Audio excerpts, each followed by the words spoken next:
Hi అండి, welcome back to Asvi cooks. ఈ రోజు వీడియోలో మీకు మటన్ కర్రీ టేస్టీగా సింపుల్గా ఎలా వండాలో చూపిస్తాను. ఫస్ట్ టైం ఈ కర్రీని చేసేవారైనా సరే ఈ ప్రాసెస్లో చేశారంటే చాలా బాగా వస్తుందండి. ఈ మటన్ కర్రీ కోసం మటన్ని శుభ్రంగా కడిగి పక్కన పెట్టుకోండి. 3 ఉల్లిపాయలు, 4 పచ్చిమిర్చి, 1 టమాటాని కట్ చేసుకుని పక్కన పెట్టుకోవాలి. ఇప్పుడు మిక్సీ జార్ తీసుకుని 10 వెల్లుల్లి రెమ్మలు, చిన్న అల్లం ముక్కని చిన్నగా ముక్కలు చేసుకుని వేసుకోండి. దాల్చిన చెక్క, లవంగాలు, 1 యాలక్కాయ, 1 టీ స్పూన్ ధనియాలు, 1/2 స్పూన్ జీలకర్ర, 1 స్పూన్ గసగసాలు, కొంచెం వాటర్ వేసుకుని మెత్తని పేస్ట్ లా చేసుకోవాలి. ఇప్పుడు దీన్ని పక్కన పెట్టుకుందాం. ఇప్పుడు స్టవ్ ఆన్ చేసి స్టవ్ పై కుక్కర్ పెట్టి 3 టేబుల్ స్పూన్ల వరకు ఆయిల్ వేసుకోండి. ఆయిల్ కొంచెం వేడెక్కిన తర్వాత ఉల్లిపాయ, పచ్చిమిర్చి ముక్కల్ని వేసి కలుపుకుంటూ మీడియం ఫ్లేమ్ లో వేయించుకోవాలి. ఈ ఉల్లిపాయలు ఈ విధంగా వేగిన తర్వాత మనం ముందుగా శుభ్రం చేసి పెట్టుకున్న మటన్ వేసుకోవాలి. ఈ మటన్ ని ఒక 2 నిమిషాల పాటు వేయించుకోవాలి. ఇలా వేగిన మటన్ లో మనం కట్ చేసుకున్న 1 టమాటాని వేసుకోండి. మీకు గ్రేవీ ఎక్కువగా కావాలనుకుంటే ఉల్లిపాయని, టమాటాని కూడా మరి కొంచెం పెంచుకోవచ్చు.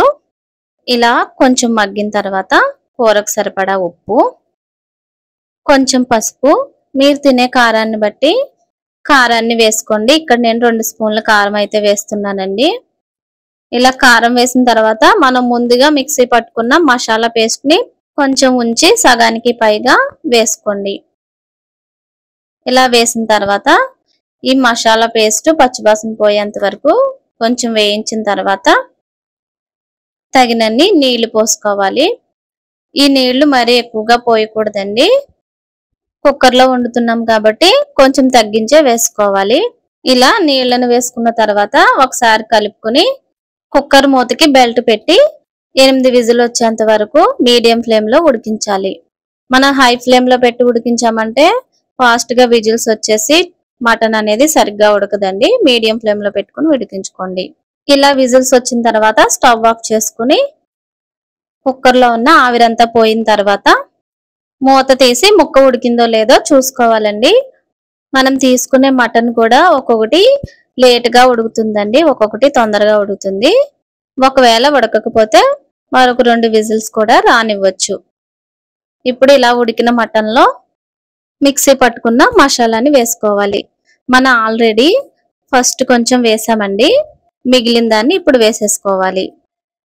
ఇలా ఇప్పుడు మసాలా పేస్ట్ వేసుకోవటం వల్ల టేస్ట్ కూడా చాలా బాగుంటుందండి.